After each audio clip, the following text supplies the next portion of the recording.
You ever wake up thinking it's just another quiet morning, only for the day to slap you awake before the coffee cools? Tell me, what time are you watching this from? Morning, night? Doesn't matter.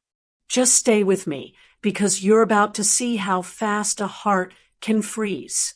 My name is Eunice Draper, and it was my 67th birthday. The air smelled faintly of cinnamon from the candle I'd lit before dawn. I was alone in the kitchen, the same one I'd cooked countless family dinners in, fried chicken on Sundays, pot roast on holidays. The same kitchen where my son once stood, hugging me after college graduation, telling me I was his hero. I remember that version of him every time I look at the small framed photo on the fridge. But that morning, I realized that version was gone. My phone buzzed. One notification. Facebook. I smiled, expecting maybe a post from the church ladies or an old colleague from my nursing days. But when I opened it, I felt my chest go hollow. A picture of me, mouth mid-chew, caught off guard at last Thanksgiving, splashed across my daughter-in-law's page. The caption beneath it read, "This is the lazy leech we live with. I hope this is her last birthday." I stared at it. I waited for someone to defend me. Then I saw it, my son's name glowing beneath the post, right beside that small blue thumbs up. He liked it. My only child. My heartbeat. He liked it. For a while, I didn't move. I just sat there, phone in hand, the hum of the refrigerator sounding like static in my ears. Anger didn't come immediately. What came first was a strange, heavy silence, the kind that feels like an ocean pressing against your ribs. When you reach my age, betrayal doesn't sting, it sinks. I didn't cry. I didn't call him. I just turned the phone face down and let the bitterness settle like dust. The tea beside me had gone cold, untouched. I lifted it, tasted it, and realized I couldn't tell the difference between the bitterness of the tea and the bitterness in my mouth. And just like that, memories started playing in my head, how they'd moved in 3 years ago, just until Reggie got back on his feet. I'd said yes without hesitation. I wanted to help. That's what mothers do. I cleared out my office so they could have a playroom for the kids. I gave up my privacy so they could have comfort. And slowly, my house stopped feeling like mine. My morning prayers became whispers in a corner instead of hymns in my living room. Trina would make comments about lazy retirees under her breath, and Reggie would just laugh it off. I told myself it was temporary, that they'd remember who helped them when the world didn't.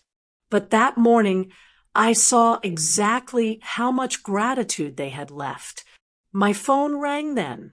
A familiar name flashed on the screen, Dr. Monroe, an old colleague from the hospital. I hadn't heard her voice in years. She was calling to wish me a happy birthday. "Eunice," she said, her voice full of warmth. 67. Looks good on you. We miss you down here, girl. You trained half this staff. The new director still quotes you every week." I smiled, though she couldn't see it. My eyes watered, not from joy, but from remembering who I used to be. Back then, my name opened doors. My opinion mattered. People called me Director Draper. Now, in my own home, I was just the lazy leech.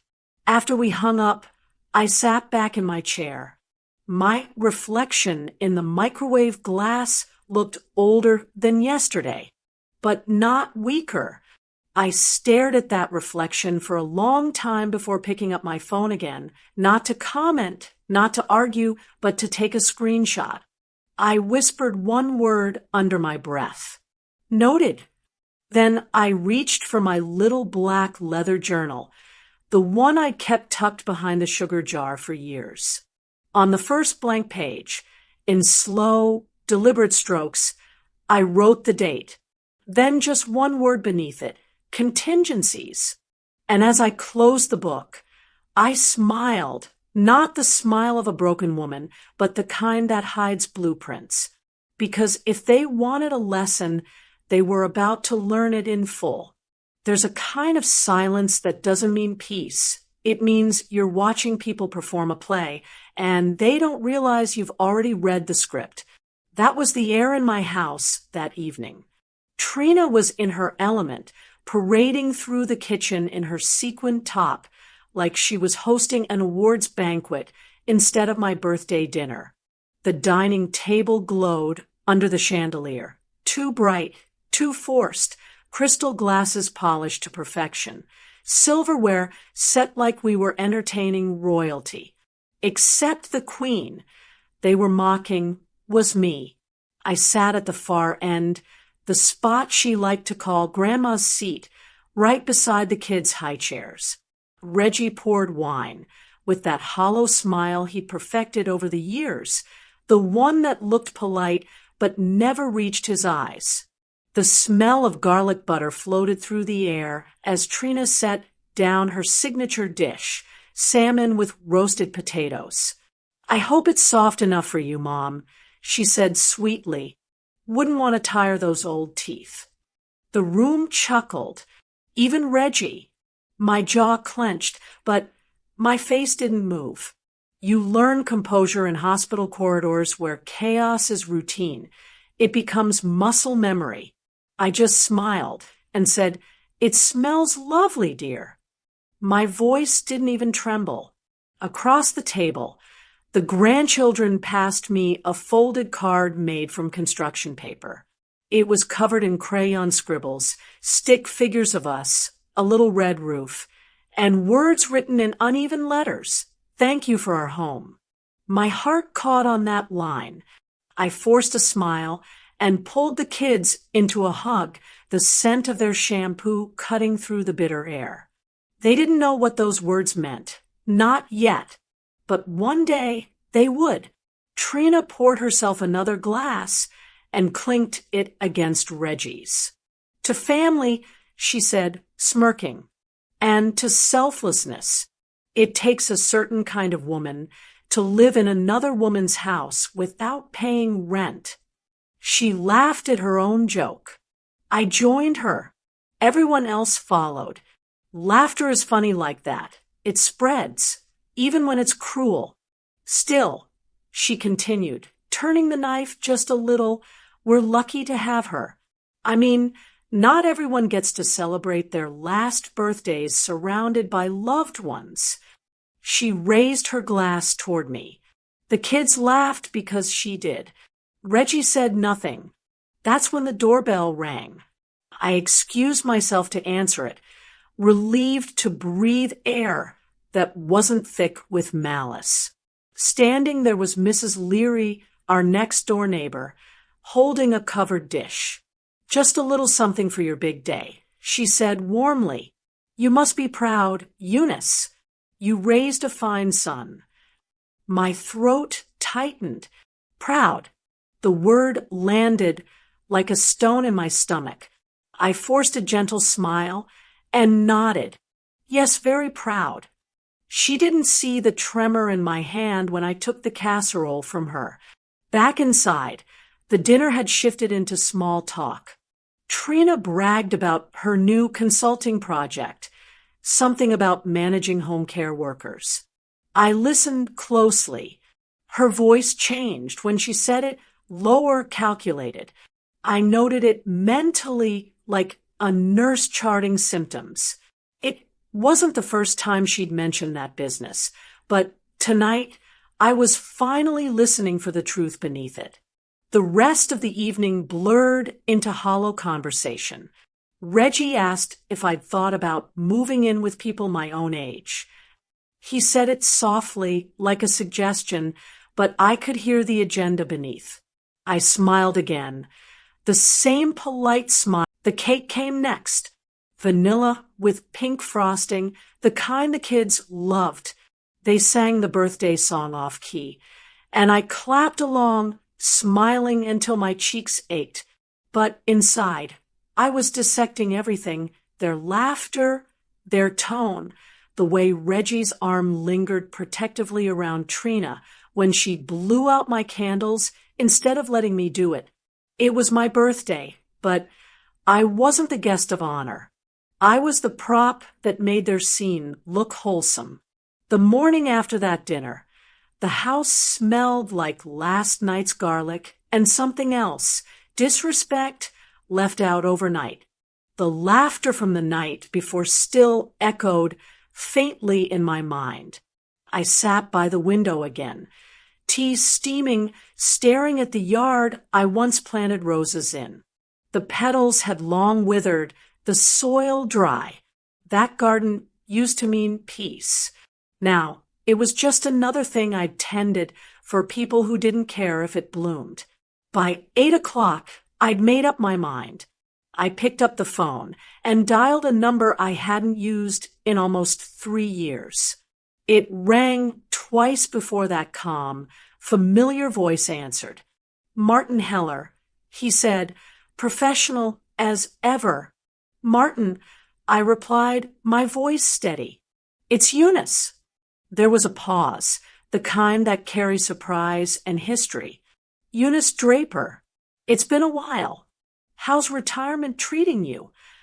I looked around the silent kitchen, the half-empty coffee cup, the unopened birthday card from the kids. It's been educational. I said softly, I need your help. His tone shifted immediately, the warmth replaced by quiet caution. What's going on?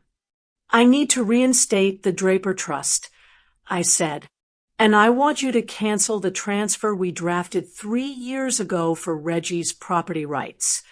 I could hear him adjust his glasses through the phone. That's a serious move, Eunice. Are you telling me you never finalized it? I never filed it, I said flatly. I only let him think I did. Another long silence. Then a sigh. Eunice, I have to ask what's happened.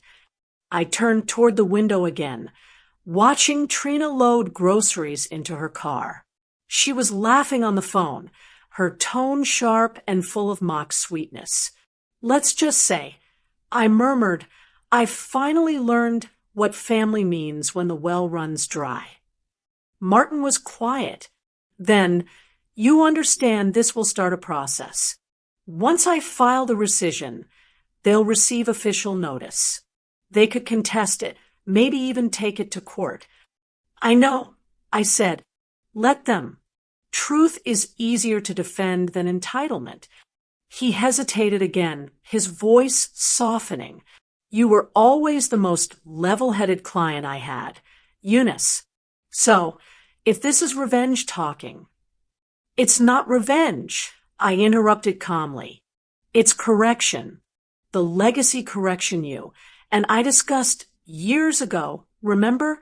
I told you then, if I ever felt unprotected in my own home, I'd make sure the next generation wouldn't pay for their parents' arrogance. There was a rustle of paper on his end, the sound of him pulling old files. You still have the originals? I smiled faintly. Of course I do. After the call, I went into my bedroom closet and unlocked the old cedar trunk that sat beneath a pile of blankets. Inside were decades of my life, medical journals, framed awards, retirement gifts, and at the very bottom, my red accordion folder marked house and deeds. My fingers brushed over the brittle edges of the papers. Receipts, notarized letters, tax forms, all there. And then I saw something I'd forgotten. The last page of the mortgage documents. My signature, and only mine. The refinance had gone through years ago, but Reggie's wasn't included. The bank clerk had missed a step, and I'd never corrected it. Technically, that meant the property was still in my legal possession. My hands trembled slightly, not from guilt, but from the strange calm that, follows a storm. It felt like the universe had been saving that oversight for this exact moment. I sat on the floor, cross-legged, running my hand across the old paper.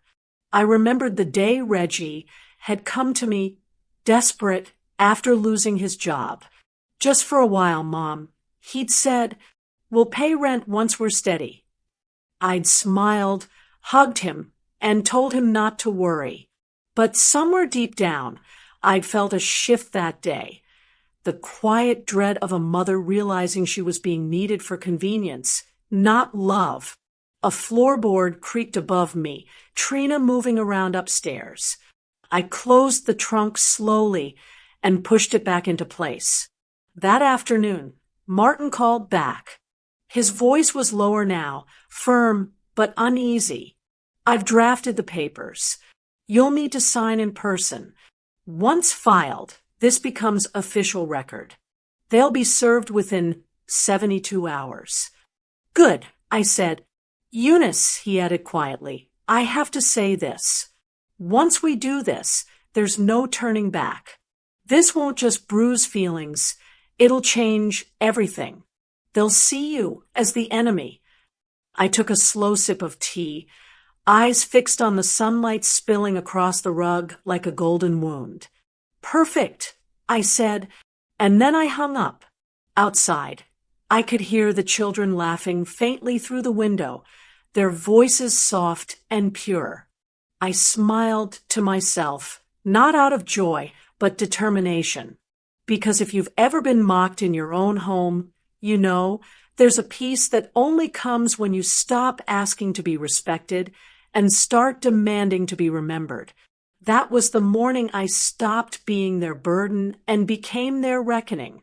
The week that followed, I wore serenity like armor. To them, it looked like forgiveness. To me, it was camouflage. Every smile I gave was measured, every good morning rehearsed. I cooked breakfast, folded laundry, laughed at jokes that sliced beneath the surface, all while my mind stitched together a quiet war plan. You learn as a nurse that stillness is deceptive. It's where the real healing or the real damage happens. Trina thought my silence meant surrender. She'd parade around the house in her silk robes, humming gospel songs off-key, and leave bills open on the counter just so I'd see the balances. She liked to pretend her life was too expensive for me to understand. Reggie had grown quieter too, avoiding eye contact, spending long hours outside pretending to fix the car that hadn't worked in months. I knew he was just trying to escape the tension, but I didn't stop him. I wanted him uncomfortable. I wanted them both to squirm in the peace I was about to weaponize. One morning, I made them pancakes. While the syrup warmed on the stove, I cleared my throat and said, casually, "There's been a rise in neighborhood break-ins. I think I'll install a few security cameras, just for safety." Trina barely looked up from her phone. "Sure," she said. "Do whatever helps you sleep. Eunice." Reggie mumbled something about privacy, but didn't argue. I smiled, the way I used to smile at patients' moments before giving them a painful injection. That afternoon, while they were out shopping, I called my friend, Judith, who still managed properties around Savannah. "You still have that technician who sets up silent security feeds?" I asked. "The discreet kind." She laughed. "For you, always." By sunset, 3 small cameras were in place. One in the hallway, one in the living room, one discreetly behind the mantel clock. The feed streamed directly to a private drive on my tablet. No one suspected a thing. Every night, after dinner, I'd excuse myself early, pretending fatigue. Then I'd sit at my desk and open my little black journal. I'd record everything: who cooked, who argued, who used the debit card, and what time the lights went off. Patterns began to form. Trina's new consulting business had strange hours, late calls, hushed tones, money transfers that made no sense. Reggie had started sleeping in the guest room more often, claiming she needed space to work. The irony was almost poetic. One evening, while journaling, I caught a reflection in the hallway mirror, me sitting with perfect posture, pen in hand, calm and deliberate. I studied that reflection like a stranger. My eyes weren't kind anymore. They were calculating.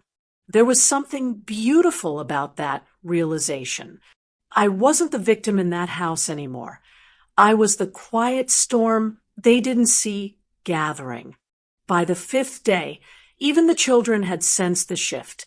The oldest, Ava, peeked into my room and whispered, "Grandma, are you mad at Mommy?" I smiled softly. "No, darling, Grandma's just thinking." She nodded satisfied and skipped away. Out of the mouths of babes comes the reminder, you don't need to shout to be heard. That night, I made tea and watched the camera feed from the living room. The house was dim, the glow from Trina's phone illuminating her face. She was pacing, whispering into her headset. I turned up the volume. Her voice was crisp, laced with greed. "Once the old bat dies, we can refinance and finally own this place outright." I froze. My teacup trembled slightly before I steadied it. The words hit me harder than the birthday post ever could. There was no more pretending, no more doubt. This wasn't just cruelty, it was calculation. They were waiting for me to die. I leaned back in my chair, pulse slow, expression steady.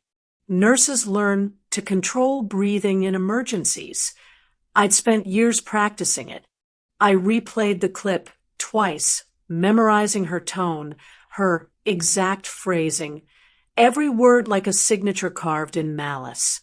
Then, without a hint of rage, I reached for my journal and wrote one short line beneath the day's entry. "She's planning for my death. I'll plan for her future." And just like that, the calm part of my scheme ended. What came next would be quiet, yes, but never peaceful again. It started on a rainy Thursday, the kind of afternoon when the house felt too quiet, too still for its own good. I was sorting through my old nursing files, years of patient reports, training certificates, handwritten notes that smelled faintly of alcohol swabs and ink. I wasn't looking for trouble. I was looking for something to remind me I'd once been someone worth respecting. The papers were stacked high on the kitchen table, yellowed with age, some curled at the edges from years in storage. As I flipped through them, one folder stood out, thicker than the rest, labeled Home Care Projects. I didn't remember that title, and I never used folders I didn't label myself. My stomach tightened. I opened it. Inside were forms I recognized instantly: state insurance reimbursement requests, patient evaluations, and digital record printouts bearing my old hospital letterhead. At the bottom of each one was a signature. My name. My handwriting. Or so it looked at first glance. But it wasn't mine. The loop of the E was wrong. The pressure of the pen strokes too heavy. The signature was close enough to fool a casual eye, but not mine. I could tell because whoever did it didn't know that I always signed with a faint slant to the left. There were more forms underneath, some dated months after I retired. Each one billed under a caregiving service, Draper Wellness Partners. I had never owned such a business. The listed address was my home. My home. A chill crept up my spine. I turned the page again and again, my pulse steadying into disbelief. Patient names began to jump out at me. Mrs. Claiborne, Mr. Jefferson, two others I remembered from my final years at the hospital. They were elderly. vulnerable. Each one had Medicare-linked reimbursements attached. The payments had gone to an account with Trina's name hidden in the small print contact section. I sat back slowly, the weight of the discovery pressing down like a lead apron. Trina had forged my identity, used my credentials to defraud government insurance. And she'd been doing it for months, maybe years. I picked up my phone with trembling fingers and dialed the number of an old friend, Janice Monroe, still head of nursing at the hospital. Her voice came warm and bright. "Eunice, my goodness, what a surprise. How's retirement treating you?" "Janice," I interrupted gently, "I need you to check something for me." Quietly. She heard the change in my tone immediately. "What is it?" "I believe someone's been using my old digital signature for home care records. I need to know if the hospital's system still logs approvals under my name." There was silence for a moment, followed by the sound of rapid typing. "Give me a second," she murmured. I could hear her breathing quicken as she scrolled. "Eunice, yes, your credentials were used last month, and the billing ID attached to it isn't hospital-related. It's a private vendor account. This is serious. Who's behind it?" I closed the folder slowly. Someone who should have never had the chance. When we hung up, I sat in the kitchen, the rain tapping steadily against the window. I stared at my reflection in the blackened glass of the microwave. Older, calmer, but burning from the inside. My mind didn't go to the money. It went to the people, the ones I'd cared for, the ones who trusted that name, my name. I took out my journal again, flipped to a clean page, and wrote, "Forgery discovered.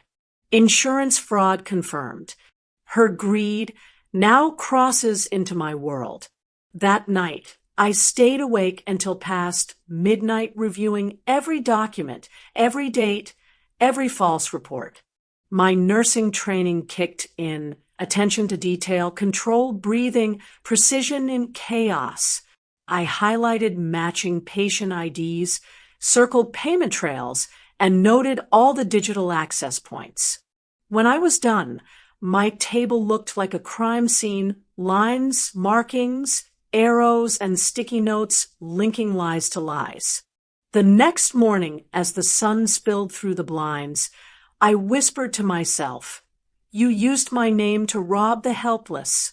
Now I'll use yours to teach the world." I closed the folder, sealed it in a manila envelope, and slid it into my locked trunk.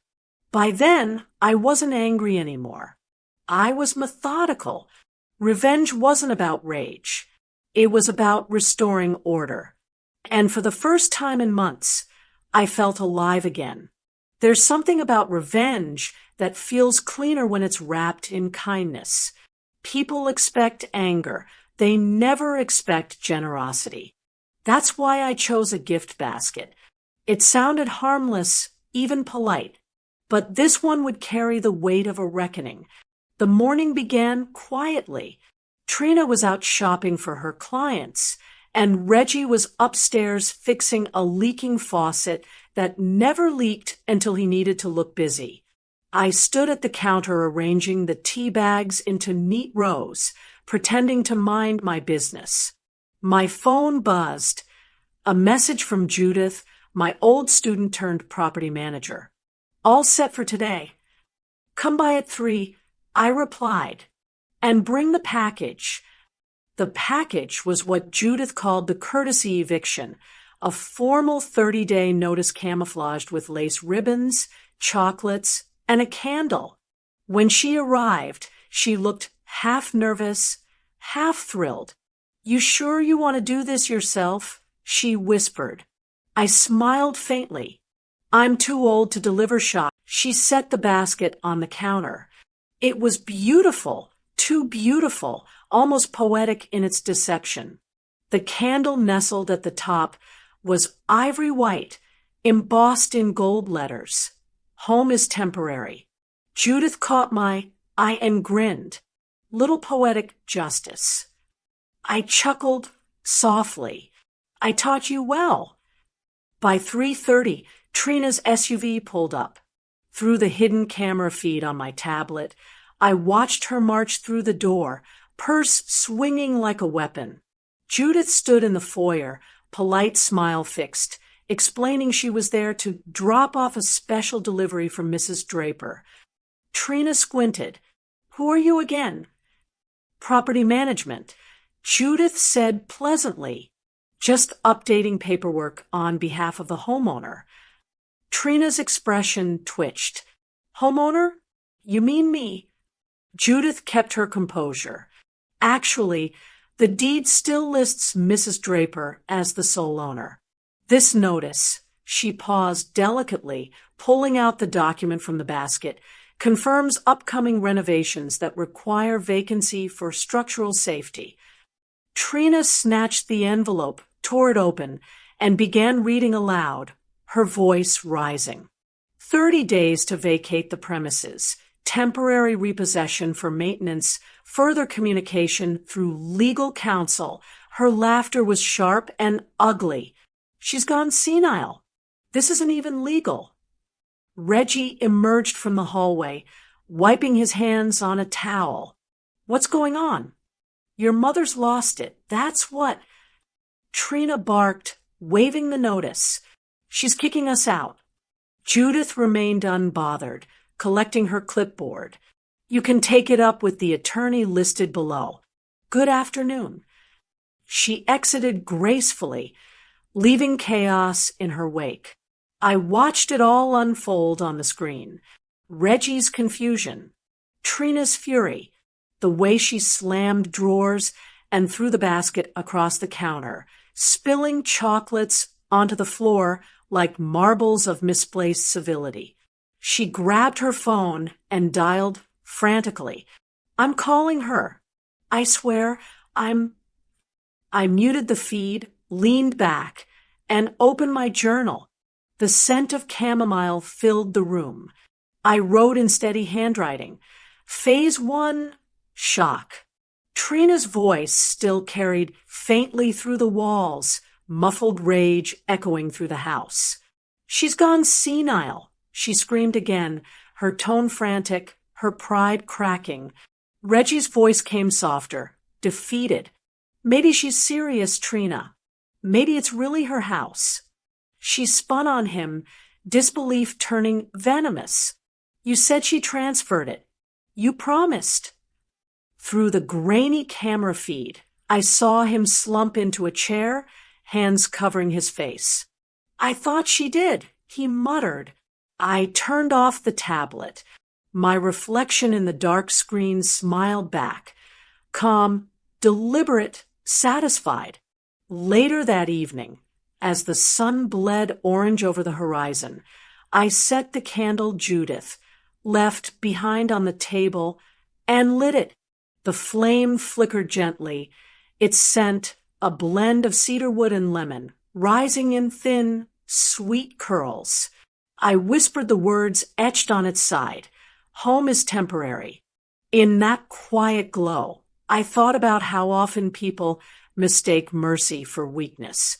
They think silence means surrender, that stillness means defeat. But they forget silence can also mean planning, and stillness can mean waiting. The candle burned steady. The light danced across my journal as I added one more line under the evening's entry. They laughed at a post. Now they'll learn what it means to live in one. And for the first time since my birthday, I slept without the weight of humiliation pressing on my chest. Because that night, the first move had been made. By morning, the house felt different. Thicker, like the air itself had decided to keep secrets. The gift basket sat overturned in the trash, the eviction notice crumpled on top of it. The candle had rolled under the counter. Unlit, its message, home is temporary, still gleaming faintly through the shadows. I made coffee like I always did, measuring out sugar the same way I had since my nursing days. Precise, consistent, steady. That's what unsettled them most, the fact that I didn't change. The more they unraveled, the calmer I became. Revenge has rhythm, and I've learned to keep tempo. Trina was the first to break the silence. She stormed into the kitchen wearing the same robe from the night before, her hair wild, her voice sharp. "So, this is your little prank. Huh? You think this is funny?" I stirred my coffee and looked up. "If you're referring to the notice, you'll have to ask the management company. I don't handle property paperwork anymore." Reggie entered right behind her, voice low and strained. "Trina, maybe we should just—" "Don't you Trina me," she snapped, whirling on him. "You said she transferred the house. You said it was done." His face was pale. "I thought she did. You saw the papers. She never filed them." Trina hissed. "She lied to you, Reggie. To both of us." I sipped my coffee, watching their reflections argue in the microwave door. There's a strange kind of satisfaction in seeing people who humiliated you finally realize their illusion was built on your generosity. Reggie's voice rose. "No, you're the one who pushed it. You're the one who wanted her out. That post was your idea. Trina, your cruel little joke." Her mouth fell open. "Don't you dare blame me. You liked it." The argument spiraled fast. Accusations, half-truths, things they'd both been too proud to say. Every word tore another thread in their marriage. Trina called him weak. Reggie called her heartless. I simply poured myself another cup and sat at the breakfast table, quiet as a metronome marking time.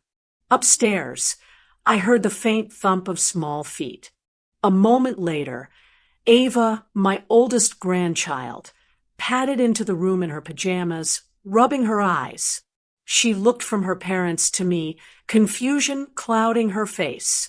"Grandma," she asked softly, "are we leaving the house?" Her question sliced through the noise. Reggie stopped mid-sentence. Trina turned away, pretending to busy herself at the sink. The silence that followed was thick, almost sacred. I knelt beside Ava, brushing her hair gently away from her forehead. "No, sweetheart," I said with a calm so steady it sounded like a promise. "You're just going home soon." Her brow furrowed. "But this is home." I smiled faintly. "Sometimes the place you think is home just has your things in it, not your peace." She nodded, not really understanding, but her little arms wrapped around my neck anyway. "I love you, Grandma." "I love you too," I whispered, glancing over her shoulder at her parents. "More than you'll ever know." When Ava skipped out of the room, the silence between the adults was heavier than before.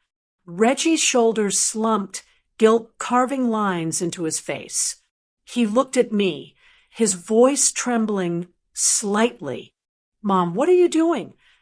I met his gaze evenly, what I should have done years ago, reminding everyone what's mine. Trina scoffed, trying to recover her pride. "You think you're teaching us a lesson? You're embarrassing yourself. You're old, bitter, and vindictive."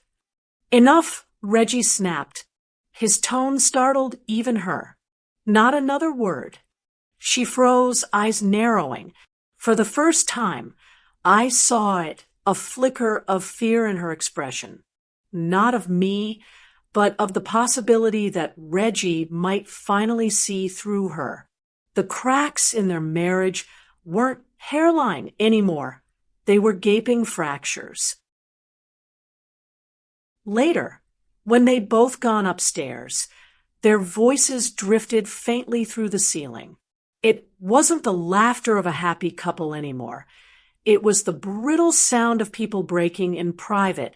I sat at the kitchen table, opened my journal, and wrote a single line. Guilt is the gentlest punishment. It teaches without blood. Then I smiled to myself, poured another cup of coffee, and whispered into the quiet room. Phase 2, divide. But the real beauty? They didn't even know what phase they were in. On Tuesday morning, I sat at the kitchen table with the same calm I'd had since the beginning. The envelope set beside my cup of tea, unassuming, thick, sealed with a strip of clear tape.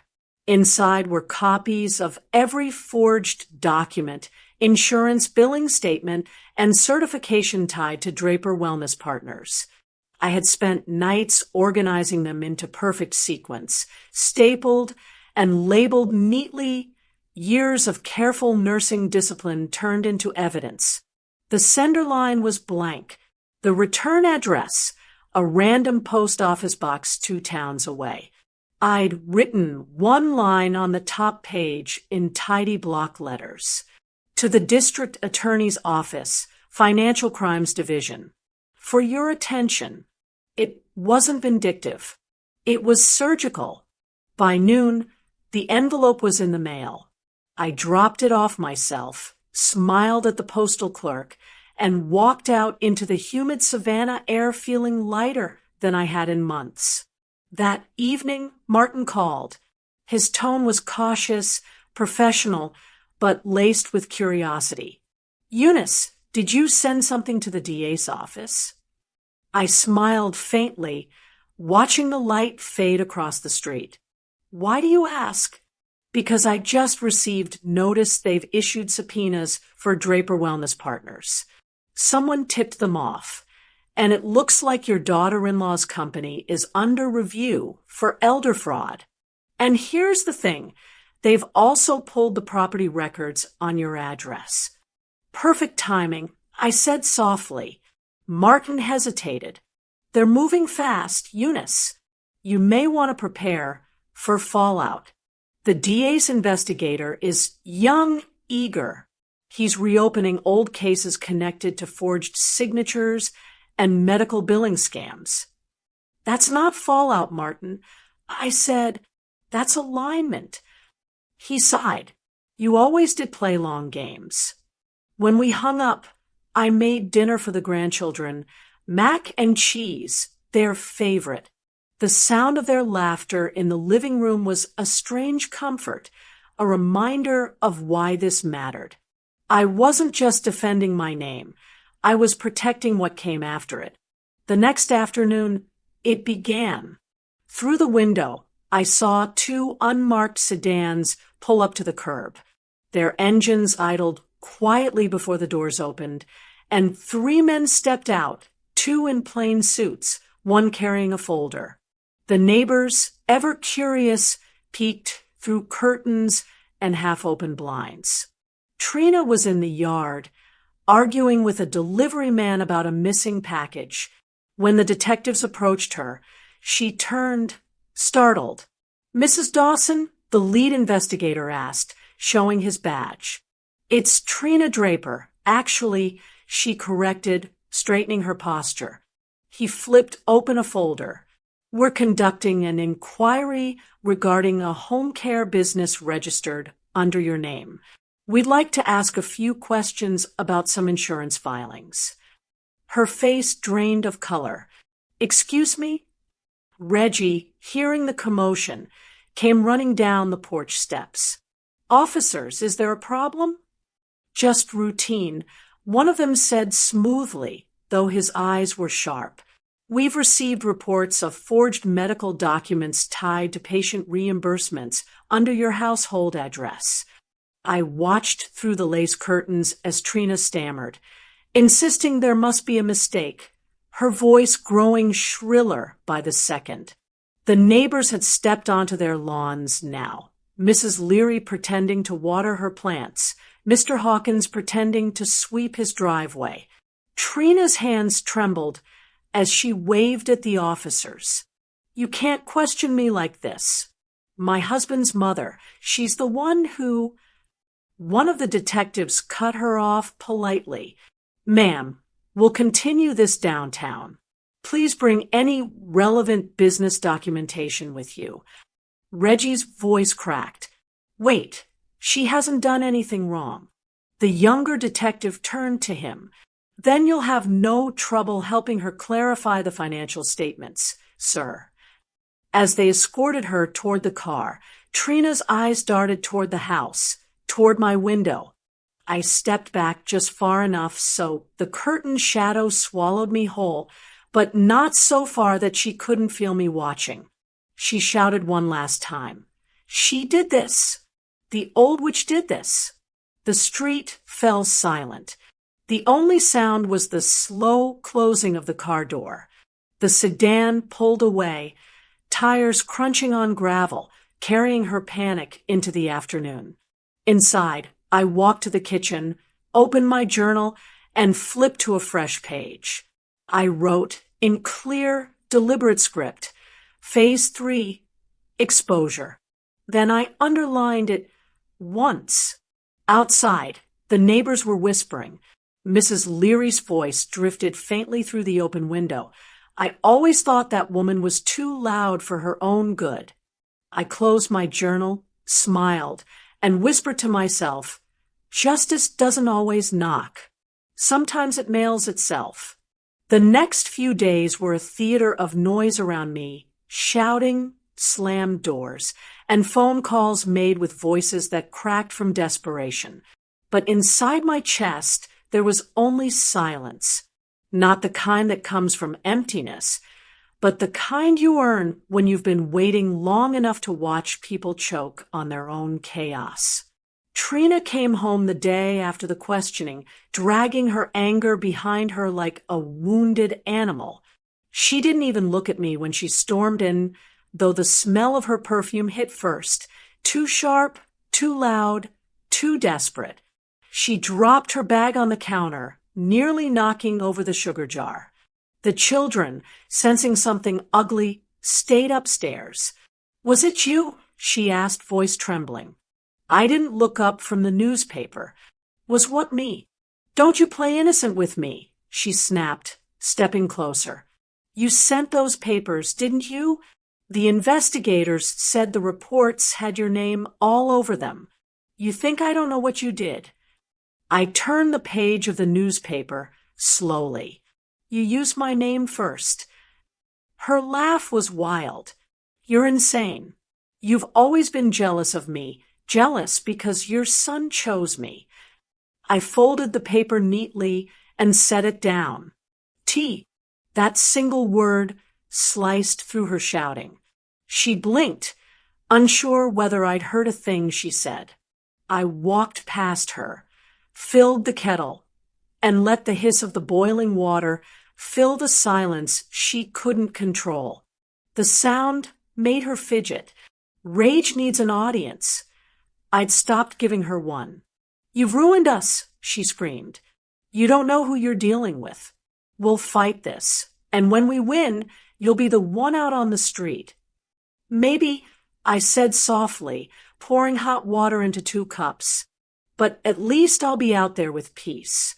She stared at me, the tremor in her hands betraying how scared she really was. Then she scoffed, spun around, and stormed upstairs, shouting for Reggie. A few minutes later, he appeared, tired, pale, the kind of man whose spine had been bent by the weight of his own mistakes. He leaned against the doorway, eyes red. Mom, he started, voice low. Can we talk? I gestured toward the table. He sat. For a moment, neither of us spoke. The air between us felt old and heavy, like a photograph left too long in sunlight. He rubbed his face. They're saying Trina could be charged. Fraud. Forgery. I don't even understand how this happened. I watched him quietly, letting him twist in the silence a little. Then, gently, I said, You understand perfectly well, Reggie.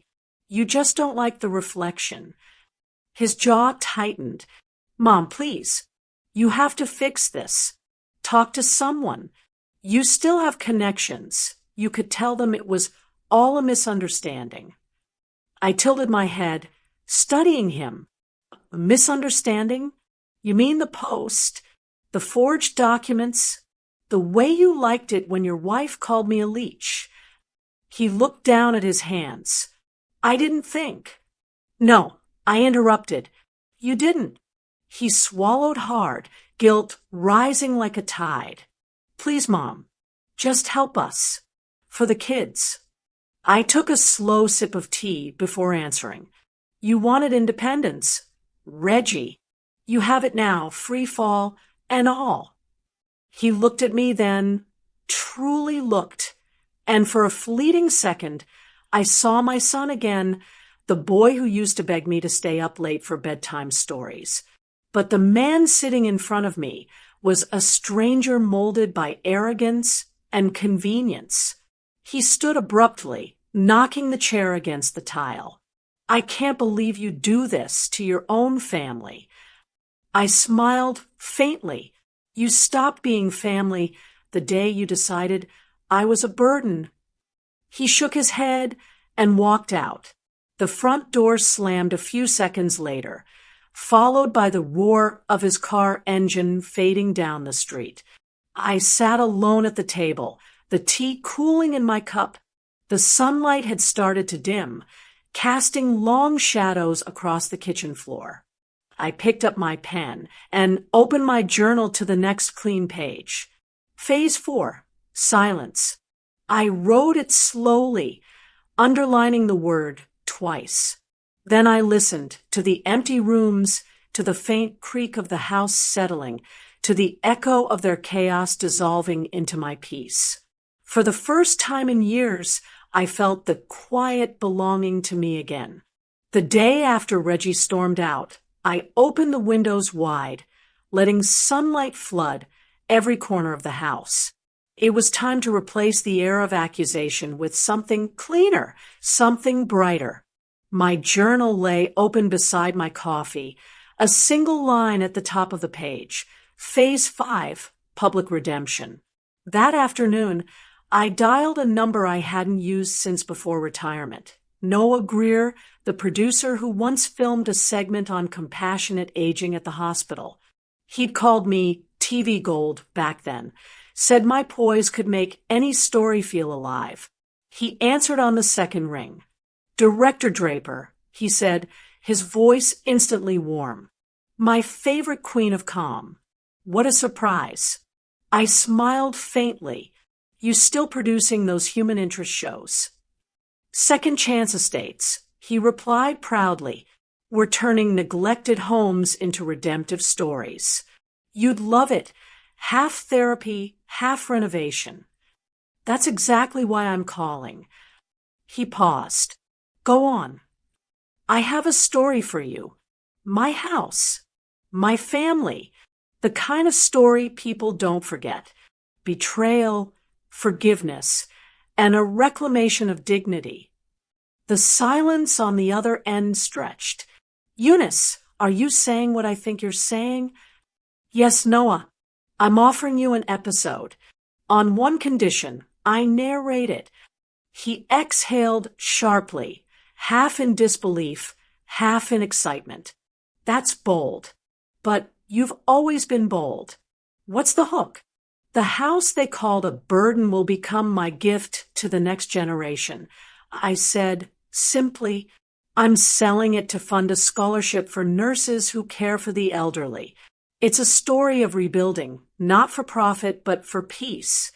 He was silent for a beat, then laughed softly. You do realize this is television gold, right?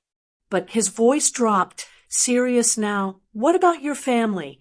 Won't this expose them? I leaned back in my chair, the corner of my mouth lifting. They exposed themselves the moment they went public with my humiliation. I'm just giving the world context. Noah sighed. You always did know how to make righteousness sound like poetry. We spoke for an hour, mapping the narrative, how the episode would center on a mother reclaiming her legacy and transform the beach house into a symbol of restoration. He promised empathy, authenticity, and complete creative control over my narration. I didn't ask for pity. I asked for truth. The following week, camera crews began arriving, discreet at first, one to capture the homes before state, another to film interviews. Neighbors peeked through windows as production vans lined the street. The whispering started immediately. Did you hear? Mrs. Draper's house is going to be on TV. Something about betrayal and forgiveness? Exactly what I wanted. But Noah wasn't the only one who saw opportunity. A rival producer from a gossip outlet got wind of the project. 2 days into filming, they leaked an article titled Local Nurse's Family Under Fraud Investigation, TV Redemption, or PR Cover-Up. Trina's mugshot from her preliminary hearing filled the thumbnail. The story spread like wildfire. Within hours, Second Chance Estate's social media pages were flooded. Comments ranged from outrage to admiration. Can't wait to see this brave woman's story. Imagine being that ungrateful daughter-in-law. Noah called me in a panic. Eunice, the network's marketing team, wants to run with the headline. It's risky, but your story's gone viral before we even aired. Let them, I said. Sometimes truth needs a little help finding its audience. He hesitated. You're sure? Once this airs, there's no putting the genie back in the bottle. I smiled to myself, watching the camera crew adjust lighting in my living room. Noah, I mailed that bottle weeks ago. He laughed quietly, but I could tell part of him struggled. Part of me feels guilty profiting from your pain. Then don't think of it as profit, I said softly. Think of it as preservation. By the end of the week, a teaser trailer aired during a primetime slot. The opening scene, me standing on the porch, the ocean behind me, my voice narrating, steady, low, unbroken. A mother's home, a family's betrayal, a second chance. The trailer ended with my line. They called me a burden, so I built something they could never carry. When it played, I sat alone in my living room, watching my own story unfold through the lens of poetic justice. The neighbors' text messages started pouring in. We just saw you on TV. That's powerful, Eunice. You're trending. Upstairs, I heard the muffled slam of a bedroom door. Reggie must have seen it too. I didn't turn the TV off. I let the credits roll, the sound of my own calm voice echoing through the same house where they'd called me useless. The irony was delicious. The same walls that had once contained my humiliation now amplified my resurrection. And somewhere out there, the whole world was listening. The workers moved methodically, peeling back drywall, sanding, scraping, measuring. The air was filled with dust, the smell of paint, and the hum of power tools. But under all that noise was something else, the slow unraveling of everything Trina had built on lies. Noah, the producer, stood in the doorway with his clipboard. We'll start with the living room first, he said. That's where you'll do your on-camera reflections. I nodded. Start wherever the cracks are deepest. By noon, one of the contractors called Noah over. You'll want to see this. I followed them to the far wall of the dining room, the one Trina had insisted on modernizing the year she moved in. When they pried off the boards, the rot underneath ran all the way to the studs. Mold bloomed in silent testimony. Looks like someone covered water damage with decorative panels, the foreman said, shaking his head. I stared at the decay. That's Trina's decorating project. I said quietly, pretty outside, rotten beneath. The cameras caught the moment. the stillness of me standing there, staring at the wall like it was a mirror. I could already imagine how it would look on screen. A woman confronting not just mold, but memory. Later that afternoon, while the crew worked upstairs, I stepped into what used to be my study. The floor creaked under my feet. One of the younger workers glanced up from his task and froze mid-motion. "Mrs. Draper," he said hesitantly. I turned. "Yes." His eyes widened. "You ran the senior care program at St. Mary's Hospital. I was one of your interns back in 2010, Anthony Myers. You taught me how to check vitals manually when machines failed. I never forgot that. The noise of drills and hammers seemed to fade for a moment. I smiled faintly. You stayed in the field." He grinned. "Still at it. Head nurse now. You trained half of us in the county. We still quote you, 'Efficiency without empathy is negligence.'" For the first time in years, I felt something in my chest loosen. Respect. Recognition. The kind that doesn't come from pity or fear, but memory. Anthony returned to work, but his presence left warmth in the room long after. By the end of the week, the skeleton of the house stood bare. Sunlight poured through open frames where walls once divided the rooms. The crew filmed everything: the stripped floors, the exposed beams, the old furniture being carried out like relics from a forgotten life. Noah asked me to stand in the middle of it all and speak about rebuilding. I told them the truth. Sometimes you have to strip everything down to see where the weakness really started. Sometimes it's not the structure, it's the people who lived inside it that rot the beams. The cameras rolled as I ran my hand across a newly sanded support post. I'd asked the carpenter to carve something there, a reminder for whoever lived here next. He took his time, chiseling each word carefully. When he finished, I stepped closer and read it aloud for the camera. "Gratitude lives here." The phrase would stay hidden under fresh paint and new polish, invisible to the eye but permanent in the wood. The crew clapped softly. Even Noah's eyes glistened. "That line alone," he whispered to the cameraman, "will sell the episode." As evening fell, I stood on the porch watching the crew pack up for the day.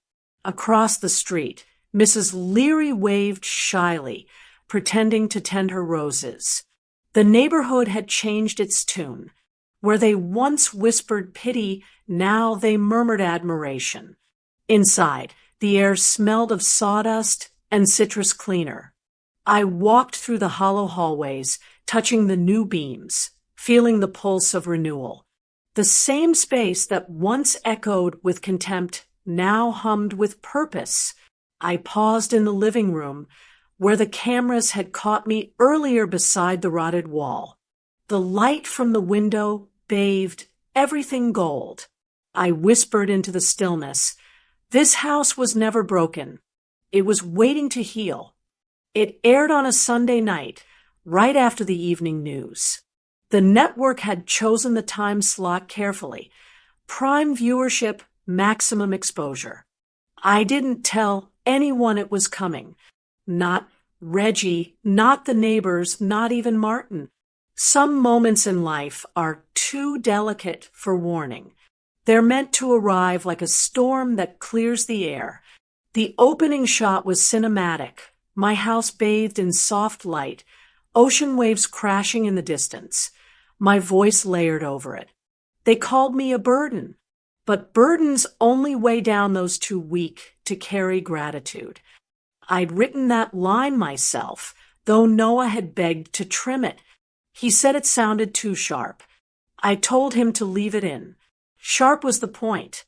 Within minutes of the broadcast, my phone began to buzz.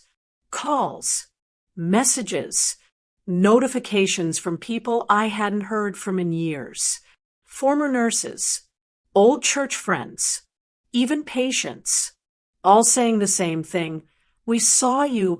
The story unfolded like scripture, act by act, revelation by revelation. The camera showed the rotted beams, the inscription carved into the wood, my calm narration about rebuilding what betrayal tried to destroy. And then the voiceover transition to Noah, summarizing the real-life conflict that had inspired the renovation. He never named Trina directly, but the clues were unmistakable. The daughter-in-law, the fraud case, the eviction notice. Viewers didn't need names. The internet connected the dots within an hour.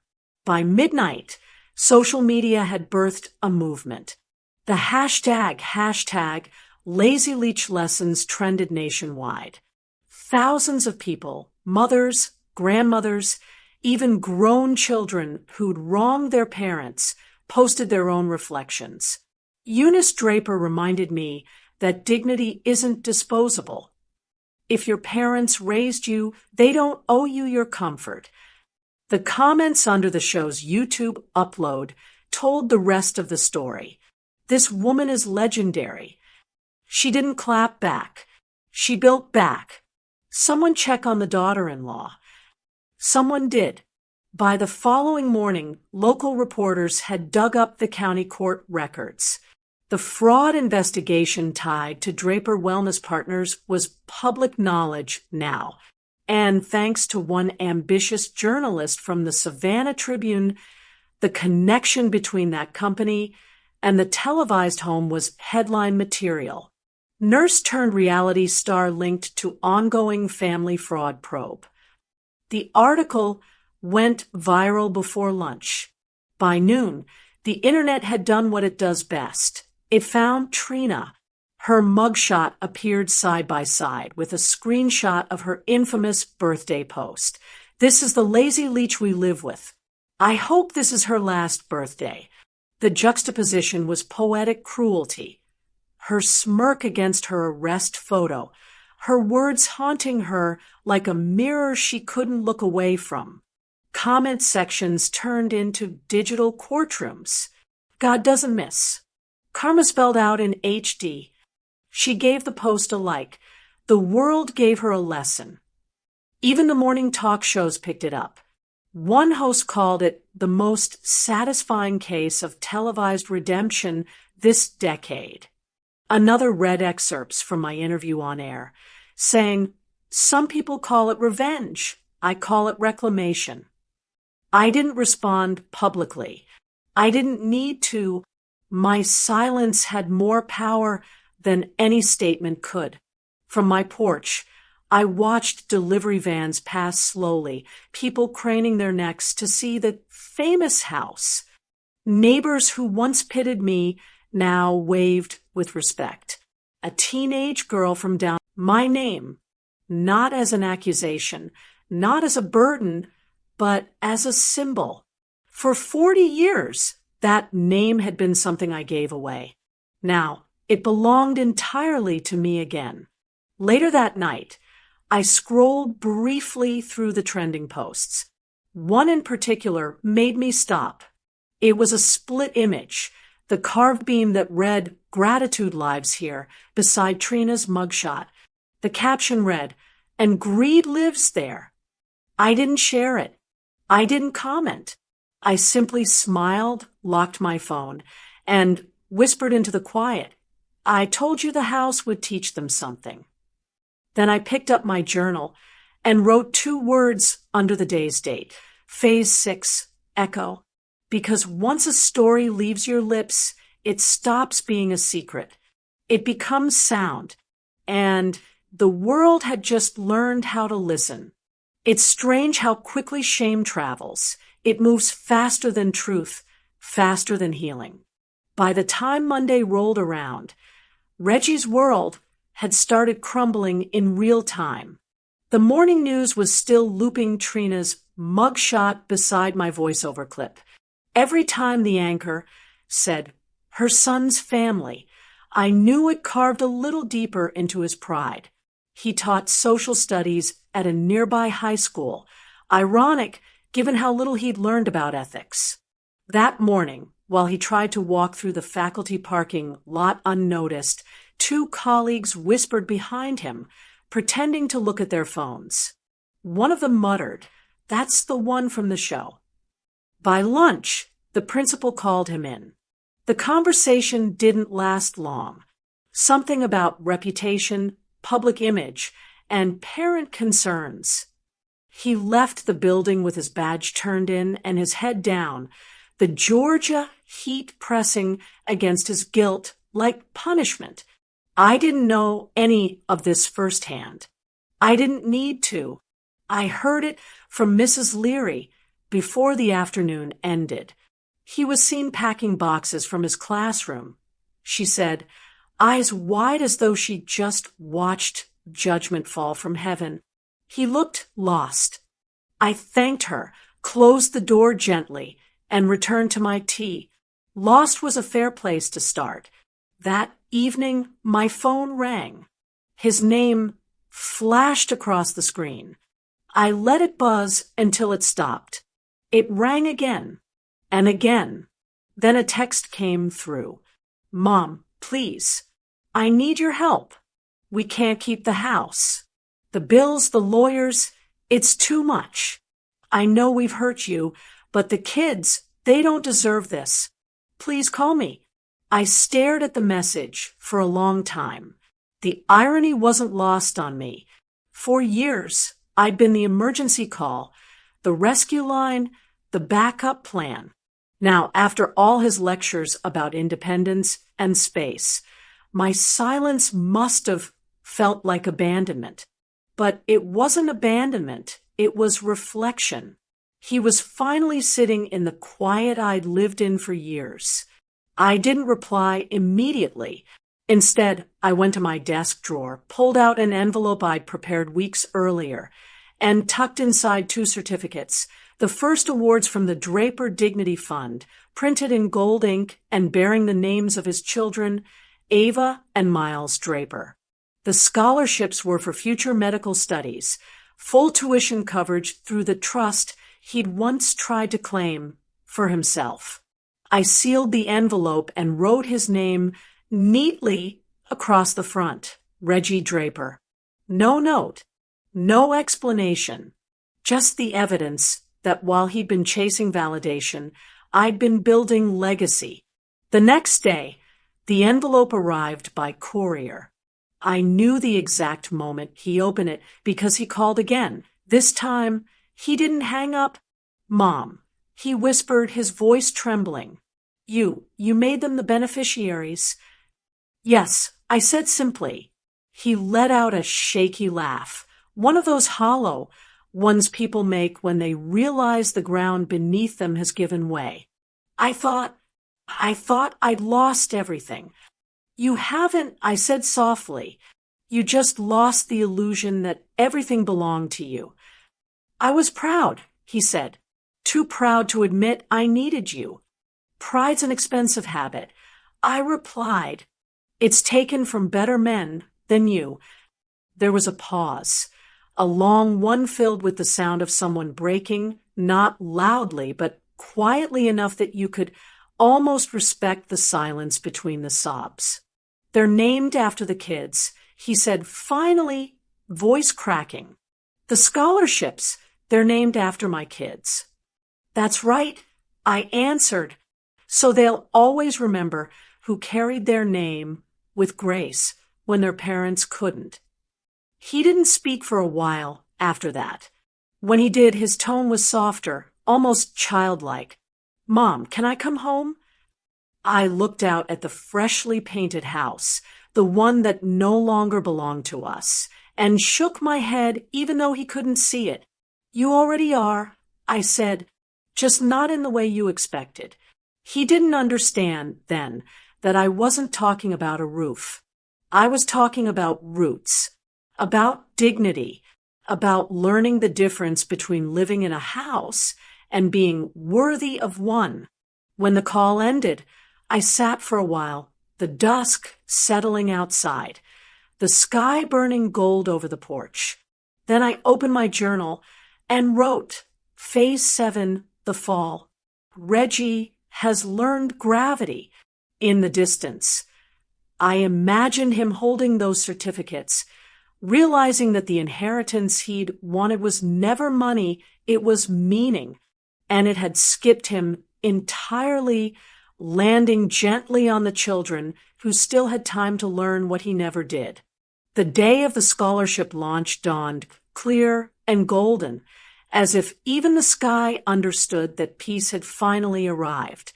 I dressed carefully that morning, nothing extravagant, just a cream suit I'd once worn to a hospital fundraiser years ago. The same brooch pinned to my lapel, a small silver heart, engraved with the words "Do no harm." It had been my oath as a nurse. Now, it was my philosophy as a woman who had finally learned how to heal herself. The event was held at the community center downtown, the same place I'd once taught free CPR classes to young mothers. Rows of chairs filled the hall, the banner behind the podium reading in bold blue letters, the Draper Dignity Fund, nursing scholarships for the next generation. Beneath it hung a photograph of the house, my house, gleaming after the renovation, its new owners smiling on the porch.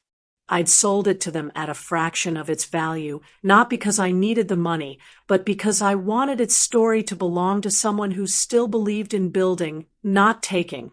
Noah was there, of course, with his crew filming the follow-up segment for Second Chance Estates. He greeted me with that familiar grin. "You ready for your close-up, Eunice?" I smiled. This one's not about me anymore.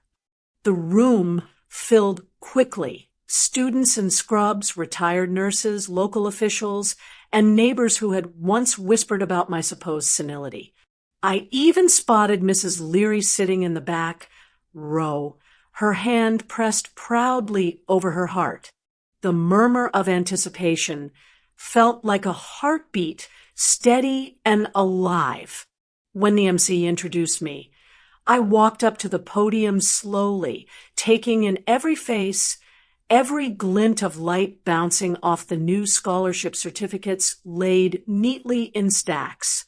The applause quieted. I spent 40 years teaching others to care. For the vulnerable, I continued. I never imagined I'd become one of them. But sometimes life teaches its hardest lessons through irony. I was humiliated publicly, dismissed privately, and forgotten quietly. But I've learned something. When the world tries to reduce you to a footnote, you don't argue. You rewrite the page. A soft wave of applause rippled through the crowd. I saw Noah lower his camera slightly, his face glowing with pride.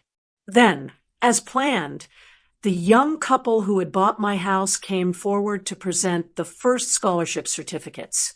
The woman, bright-eyed and gentle, took my hands in hers. "Mrs. Draper," she said, "when we bought your home, we thought we were just moving into a house. But we moved into a story.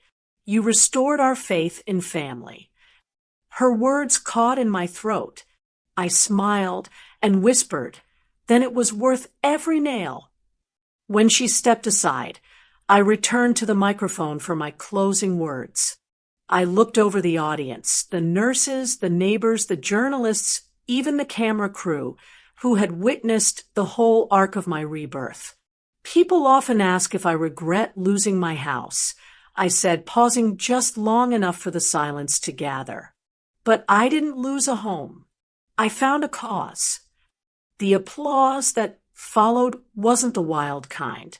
It was steady, reverent, the sound of people acknowledging something they couldn't mock or measure. I stepped back, my hands trembling slightly, not from age, but from release.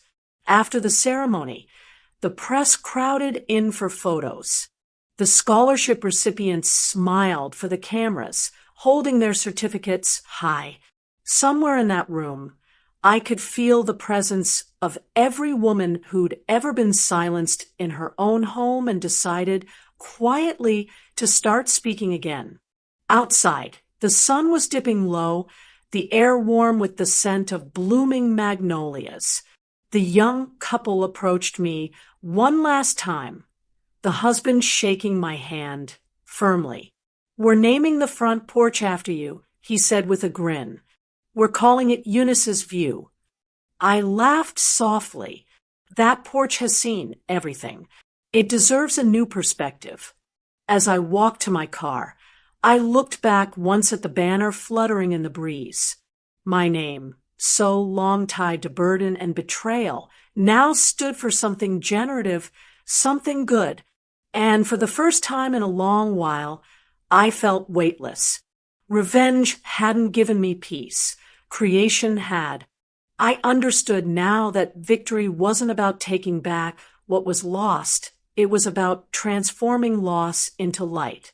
When I got home that evening, I opened my journal one last time and wrote, Phase 8, Closure. Then, underneath it, when you build from pain, even ruins can stand proud. I closed the book, turned off the lamp, and sat quietly in the dark, smiling at the faint echo of applause that still seemed to hang in the air. The seasons shifted quietly, like a curtain drawing on an old play. By autumn, I'd moved into a small coastal cottage 2 towns away, a whitewashed place with sea blue shutters and a porch that faced the sunrise instead of the street. The air smelled of salt and pine. The waves rolled in like whispered amens. And for the first time in years, I slept without waiting for footsteps in the hallway or voices behind closed doors. Peace had finally unpacked its bags.